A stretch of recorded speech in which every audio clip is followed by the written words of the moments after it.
Has life ever hit you with a challenge that changed you? Do you feel less vibrant, joyful, or depleted after a hardship like heartbreak, loss, or abuse, and no amount of time in therapy has helped you get your passion and zest for life back? In this video, I'm going to show you exactly what happens to your soul when you go through stressful challenges and trauma. 7 sneaky signs you've experienced soul loss, and the one thing you can do to determine your future success and help you reclaim your passion for life that doesn't require suffering through years of therapy without tangible results. Hi, I'm Kristen Fox, and I'm a shamanic practitioner with my background in clinical psychotherapy, and I sure know what it's like to feel changed after trauma, to walk around feeling less alive and like an empty shell of who I used to be, longing for who I was before the bad things that happened in life. 10 years ago, I thought I was on the right track to success. I just graduated as a creative arts therapist in New York City, had recently gotten married to my Scottish heartthrob, and was excited to help my clients heal through therapeutic practice. But then something awful happened that crumbled my hopes and dreams. My newlywed husband secretly siphoned my savings and plundered what I'd saved to support us while I was working 3 nanny jobs and he was getting his green card. Before I knew it, my husband had spent all of my savings with his buddy who flew to New York City to visit us. The day after I discovered our gutted account, my husband was already on a plane back to Scotland without ever saying a word to me that he was leaving. I didn't find out about it until his best friend sent me a Facebook message saying I was such a nice girl and sorry my marriage didn't work out. He also told me my husband was already on his flight back to Scotland as we spoke. In disbelief, I ran to the bedroom to find he'd emptied his drawers and had taken all of his belongings. I was completely heartbroken. It only got worse because before I could even get a hold of him, I got an email from a woman he just cheated on me with, asking me if we were married and if I owed him money. Talk about kicking a dead horse when it's down. And you'd think that as a therapist, I'd have all the tools to help me get over the tragedies that had happened. But no matter how much talk therapy or art making I was doing to process my feelings, it didn't help me get back that zest, that love for life I had before my life shattered to pieces. I'd been changed. And I thought that's just how it was. Trauma changes you and I'd have to live this way forever, feeling drained, heartbroken, and lost. In 2 weeks, I'd be short on rent. With student loan payments piling and my savings gutted, it was either I go home to my dysfunctional evangelical family where I knew the rest of my soul would be crushed, or figure out a new way to stay afloat in New York City. I was whelmed, to say the least. Right at that moment, when I was at my lowest, one of my nanny colleagues made a crazy suggestion to help me break free from the downward spiral that had become my life. She suggested I work in the city as a professional dominatrix to blow off some steam and make some cash. And since I just lost everything, I had nothing to lose, so I tried it. All of my psychotherapy training and intuitive gifts were about to pay off because more than fantasy and fetish, the work was about psychological support and processing traumas from the past. My dungeon clients were coming to me every week to replay the same scenarios that had deeply wounded their souls. I started to see a pattern among my clinical art therapy patients struggling with sex addiction, substances, and mental illness to my dungeon clients stuck in the same old roleplay scenarios. They were all trying to talk about, act out, and make art about times in the past where they felt powerless or stuck. They were slaves to their stories of suffering, and I was no different. I was also attempting to fill the void where my power had been taken from the past, specifically the pieces I'd lost in my tumultuous marriage, the betrayal and abandonment, and from my own tough childhood experiences with sexual abuse even before that. Embodying the archetype of the dominatrix felt empowering, and it felt good to be wanted, especially after my ex left, but it was only a band-aid masking the deeper wounds beneath. By day, I feel unstoppable. But I'd go home from the high only to find myself feeling lonely and just as vacant as my empty apartment, feeling the same soul voids of my unresolved wounds. Still stuck in a story where I felt powerless too. Playing this empowered, dominant woman by day didn't actually fill the voids in my soul with that power. And despite my training as a psychotherapist, it quickly became clear that I didn't have the tools that were enough to help me or my clients get their power back and heal the very real wounds coming to the surface. It was time for a breakthrough. I was in search of truth and a way to shift my energy from the past so I could stop attracting the same cycles of loss and help my clients feel more empowered. Instead of playing out the story of their trauma, I spent the next decade studying ancient indigenous cultures and how our ancestors addressed wounds of the soul. I found out that a core belief in many indigenous cultures is that when someone goes through trauma, they can lose a piece of their soul. I learned that soul loss is a natural phenomenon that happens as a self-defense mechanism for self-preservation.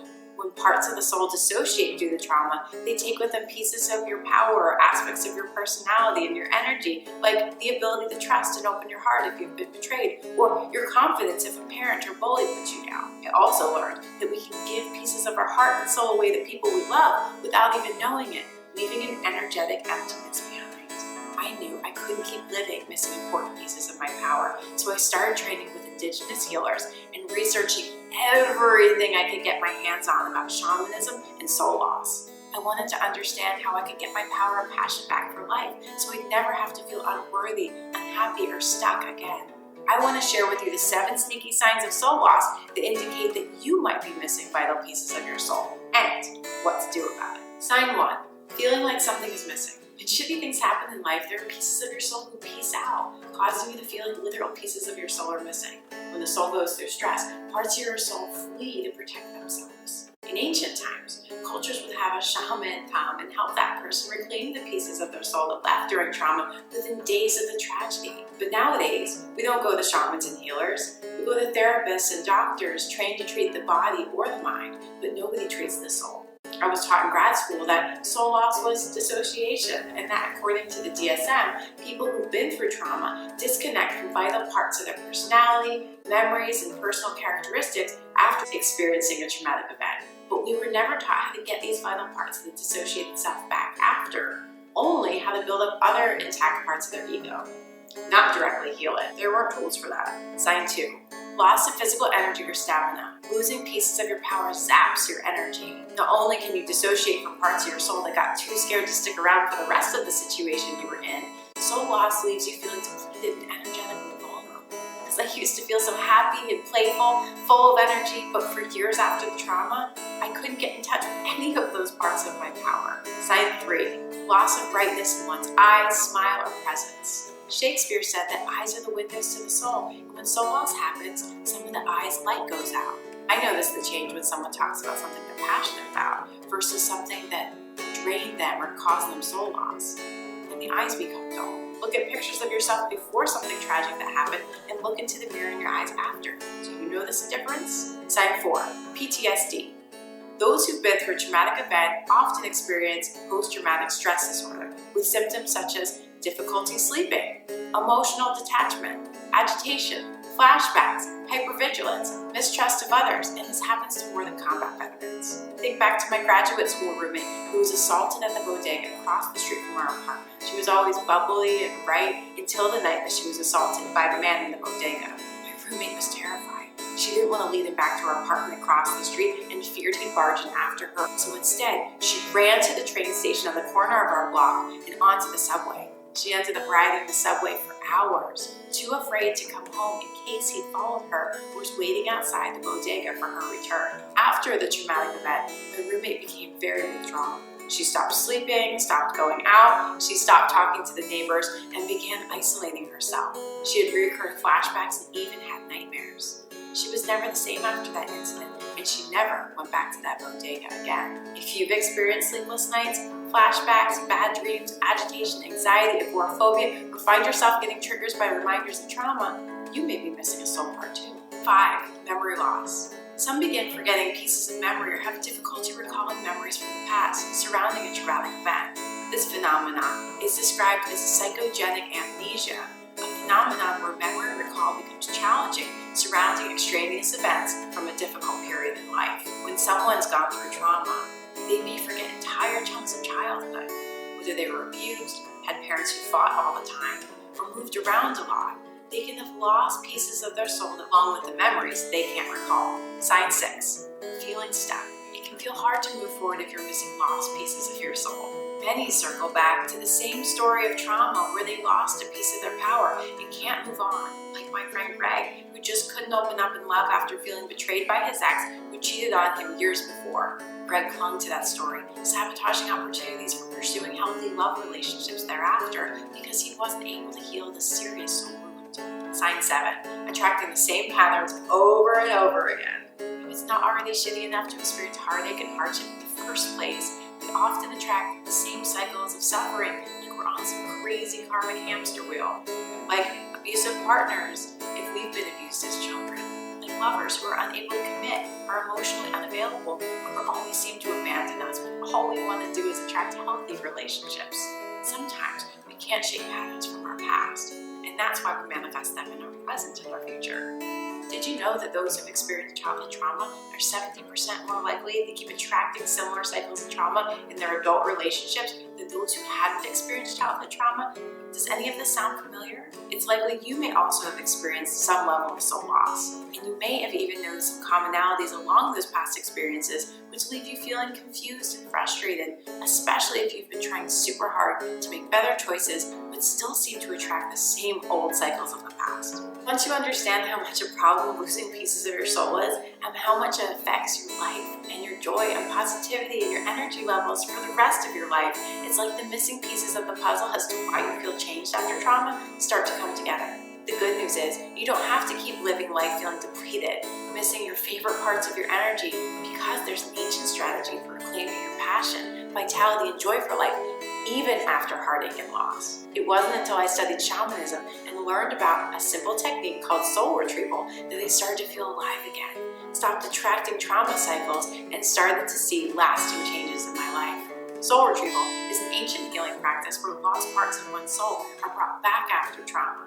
Shamans, or the indigenous medicine people, believe that if someone went through a challenging time, that part of their soul could disconnect as a natural defense mechanism to survive the situation. The problem is that after going through a difficult breakup, an accident, argument, or whatever agonizing experience caused the soul loss in the first place, the person would feel dull, changed, depressed, until they were able to be reunited with their lost soul parts. Once I started using Soul Retrieval, I was full of energy again, rather than an empty shell of myself. I was able to reclaim my lost pieces of my soul that left during my marriage, and lots of soul parts stuck in time from emotional abandonment and sexual abuse from my childhood. The benefits were amazing. Not only was I feeling more energized, empowered, self-confident, and alive, I was able to reshape the relationships and experiences I was attracting. I was able to reclaim my confidence, my ability to stand up for myself and draw healthy boundaries and attract healthier relationships. The parts of me that trust and want to be touched that had left me when I was abused as a child came back, and I became innocent and cuddly again, which drastically improved my relationships and allowed me to,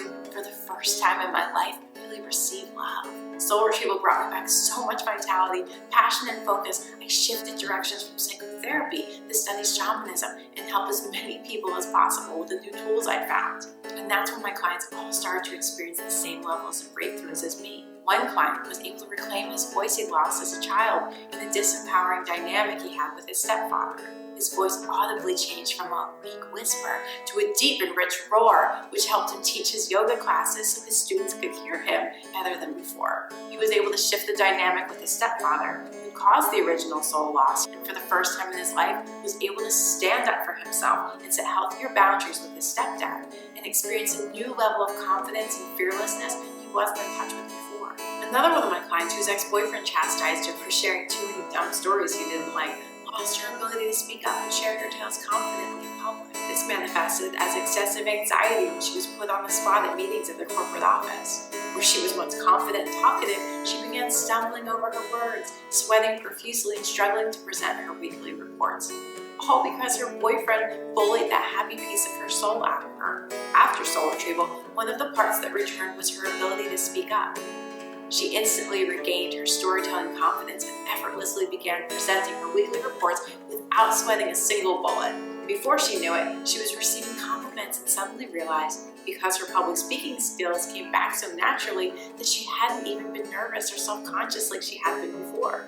She was simply her good old storytelling self again because she got her soul parts back. Soul Retrieval was creating huge shifts for my clients, and that's why I've created the tools for self-healing with Soul Retrieval, so that anyone who's experienced the weight of soul loss can use this ancient step-by-step formula to get their power and passion back, starting with the inner child healing meditation. After you click the link to try the free inner child healing, you'll get a special invitation to go deeper and learn more about how Soul Retrieval works in my free masterclass. how to get your energy back from the past without suffering through years of therapy with Soul Retrieval. I share my step-by-step program, which not only teaches you the shamanic energy healing basics, it guides you through self-healing with Soul Retrieval, energy clearing, and helps you manifest a new and more abundantly joyful life. With this knowledge, you'll be able to take immediate action on shifting your story, reclaiming your passionate life force, be better able to recognize where you've leaked your power and how to get it back so you don't have to keep replaying the painful events from the past in your mind or in your life. Consider this. If you had to pay $200 per hour for a consultation with a therapist to diagnose the issues in your life, you'd likely spend most of that hour filling out paperwork and then going over it. You wouldn't even get to discussing the root of the issue until the second or third session, which by then would have cost you around $600. I was a therapist. I know how this works. And on top of that, you may never actually resolve your soul wounds because very few Western practitioners even know what shamanism or soul loss is, let alone how to help you use the ancient technique of soul retrieval to help you get your power back from the past. If you try this free inner child meditation and listen to the free Soul Retrieval Masterclass today, within minutes from now, you'll have zeroed in on the single most influential factor affecting your past, present, and future happiness: Soul Retrieval. Why waste another minute walking around like the shell of who you once were, missing your joy, optimism, and your confidence or your power when you don't have to? So click the link, try the free inner child meditation, and watch the Soul Retrieval Masterclass and put an end to all of that today.